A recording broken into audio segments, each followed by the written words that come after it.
అందరికీ హాయ్ అండి. బోడ కాకరకాయ కూర ఎలా చేయాలని చూపిస్తాను. చిన్న చిన్న ముక్కలు కట్ చేసుకొని పక్కకు పెట్టుకొని వేరే కళాయిలో ఆయిల్ పోసుకొని కొంచెం జీలకర్ర, ఉల్లిపాయలు మామూలుగా వేగనివ్వాలి. తర్వాత కొంచెం పసుపు, అల్లం పేస్ట్ వేసి కట్ చేసిన బోడ కాకరకాయ ముక్కలను కూడా వేసి సిమ్లో పెట్టి వేగనివ్వాలి. సగం వేగిన తర్వాతనే మూత పెట్టాలి. ముందే మూత పెడితే మొత్తం కూర అంతా ముద్దలాగా అనిపిస్తుంది. కొంచెం ఫ్రై టైప్ కావాలనుకుంటే స్టార్టింగ్ మూత పెట్టద్దు. ఇంకా కలుపుతూ సిమ్లో పెట్టి వేగనివ్వాలి. ఒక 10 నిమిషాలు వేగిన తర్వాత మూత పెట్టాలి.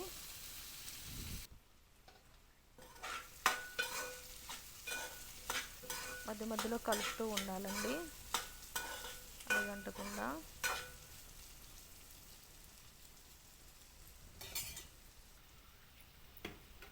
ఇట్లా సైడ్కి ఆయిల్ తేలుతూ ఉంటుంది. ఆయిల్ లైట్గా పైకి వచ్చిందంటే ముక్కలు మంచిగా వేగినట్లు. ఇప్పుడు మూత పెట్టుకోవాలి. మూత పెట్టుకొని ఒక 5 నిమిషాలు కొంచెం వేగనివ్వాలి. కొంచెం వేగిన తర్వాత ఒక 2 స్పూన్లు కారం, 1 స్పూను ఉప్పు, కొంచెం కొత్తిమీర వేసి మళ్ళీ ఒక 5 నిమిషాలు వేగనివ్వాలి. కొంచెం వేగిన తర్వాత మసాలా కూడా వేసి మళ్ళీ ఒక 2 నిమిషాలు వేగనివ్వాలి. ఈ ఉప్పు, కారం, మసాలా ఇవన్నీ కొంచెం వేగనివ్వాలి. సీజనల్గా వచ్చే బోడ కాకరకాయ ఎంతో హెల్దీ అండి, ఎంతో టేస్టీ కూడా ఉంటుంది. మీకు నచ్చినట్లయితే లైక్ చేయండి, షేర్ చేయండి, సబ్స్క్రైబ్ చేయండి. బోడ